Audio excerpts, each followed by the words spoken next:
Sweeper robot. देखो भैया, robot का उपयोग अब खेतों में भी किया जाने लगा है। ये रोबोट इतने अत्याधुनिक है कि इन्हें सब्जियों के बागान में स्टार्ट करके छोड़ दिया जाता है। उसके बाद सेंसर और कैमरे की मदद से ये सब्जियों को ट्रैक करके पक्की सब्जी को खुद ब खुद तोड़ता जाता है और पीछे इकट्ठा भी करता जाता है। अब इतनी खतरनाक टेक्नोलॉजी है ये। Reaper blinder. अब चावल की कटाई की यह मशीन किसानों के लिए वरदान से कम नहीं है, क्योंकि आजकल खेती के काम में वैसे ही मजदूर नहीं मिलते। ऐसे में ये मशीन कई मजदूरों का काम चंद मिनटों में निपटा देती है। अब आप खुद देख लो कितनी रफ्तार से ये मशीन चावलों की कटाई कर रही है और साथ ही साथ उनकी पुलिया बांध कर साइड में डाल दे रही है। Feed cutting and packaging. घास की कटाई के लिए ये देखो किसी ने क्या बेहतरीन जुगाड़ बनाया है। एक तरफ तो ये वाली मशीन घास की कटाई करती है और इसके सामने की दूसरी मशीन में पॉलीथीन लगाकर उसमें खुद ब खुद घास भरता रहता है। ऊपर से प्रेशर डालकर उसमें अच्छी तरह से ठूस ठूस कर घास भर लिया जाता है। इससे एक तो पॉलीथीन में ज्यादा घास भरा जाता है और दूसरा पॉलीथीन फटती भी नहीं है। देखा क्या कमाल का जुगाड़ है। ट्रिंचर।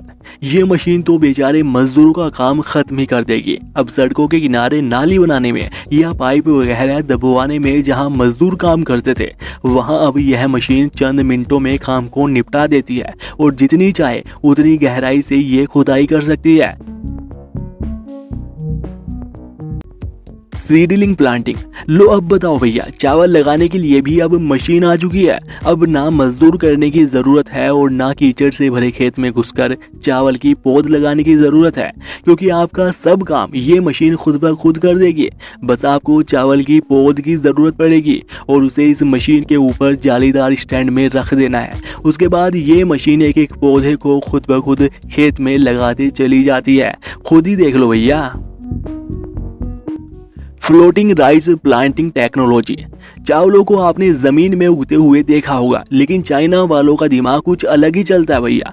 वे पानी के ऊपर भी चावल उगा देते हैं। इस टेक्नोलॉजी में चाइना वाले इस तरह की प्लास्टिक की बड़ी बड़ी लेयर को पानी पर फैला देते हैं।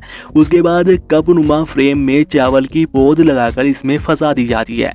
फिर 2 से 3 महीने बाद क्या शानदार चावल की फसल देखो तैयार हो जाती है और इसे फिर एक चलती हुई मशीन से काटकर उससे चावल और भूसे को अलग कर लिया जाता है। अब भैया अगर भारत में ये टेक्नोलॉजी आ जाए तो किसानों के तो मजे आ जाए, है ना।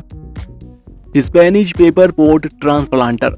अब इसमें देखो भैया, इस मशीन का इस्तेमाल करने के लिए पहले किसी भी फसल के बीजों को पेपर पोट पर उगाया जाता है। उसके बाद पेपर पोट सहित उठाकर पौध को इस मशीन में रख दिया जाता है और देखो उसके बाद यह मशीन एक लाइन में पूरी पौध को लगाते चली जाती है और इस काम में सिर्फ एक मजदूर की जरूरत पड़ती है ना कमाल की।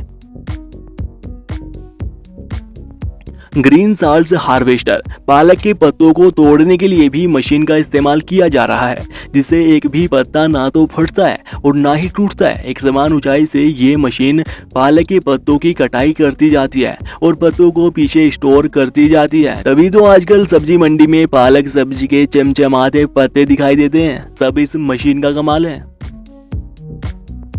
Tree destroy machine. अब जरा इस मशीन को देखो जो पेड़ को काटती है, उसके बाद टहनियां पत्तों सभी का बुरादा बना देती है। चंद मिनटों में बड़े से बड़े पेड़ को ये डिस्ट्रॉय कर देती है और पीछे सिर्फ बुरादा छोड़ती है। Power arm machine. इस मशीन की मदद से भैया आप अपने गार्डन के पौधों को जो चाहे वो शेप दे सकते हैं। उन्हें गोल मटोल तिरछा जैसा आप चाहे वैसे बना सकते हैं। इस मशीन की आर्म में आगे धारदार ब्लेड लगे होते हैं जो पेड़ पौधों की एक्स्ट्रा पत्तियों को खच खच करके काटते चले जाते हैं, जिससे आप अपने पेड़ पौधों को जैसा चाहे वैसा शेप दे सकते हैं। Mini round baler. ये छोटी सी मशीन जो आपको दिख रही है, ये खुद घास को इकट्ठा करके उसके राउंड बेल बनाकर साइड में डालती रहती है। इसमें आपको कुछ नहीं करना, बस ट्रैक्टर पर बैठकर इसे देखते रहना है, बाकी ये सभी काम खुद कर लेती है। Baler transporter. अब खेत में जो राउंड बेल बनी है उन्हें उठाकर इकट्ठा करने का काम ये कमाल का जुगाड़ करता है। यह जैक के माध्यम से राउंड बेलों को उठाता रहता है। 5 से 6 राउंड बेल को उठाकर ये आराम से एक जगह से दूसरी जगह पर लेकर जा सकता है। Tree cutting machine. अब पेड़ों को काटने वाली इस मशीन का कमाल देखो, जो पेड़ को पकड़कर झट से काटकर उसे अलग कर देती है। इसे चलाने के लिए सिर्फ एक मजदूर की जरूरत पड़ती है, बाकी पेड़ों को काट काट कर यह खुद अलग कर देती है। अब इन मशीनों का इस्तेमाल विदेशों में तो खूब किया जा रहा है, लेकिन क्या भारत में भी इनका इस्तेमाल किया जाना चाहिए? आप हाँ या ना में कमेंट करके हमें ज़रूर बताइएगा। बाकी इस वीडियो को लाइक कीजिएगा, शेयर कीजिएगा और ऐसी ही और वीडियोज़ के लिए चैनल को सब्सक्राइब करके बेल आइकन ज़रूर दबा लीजिएगा।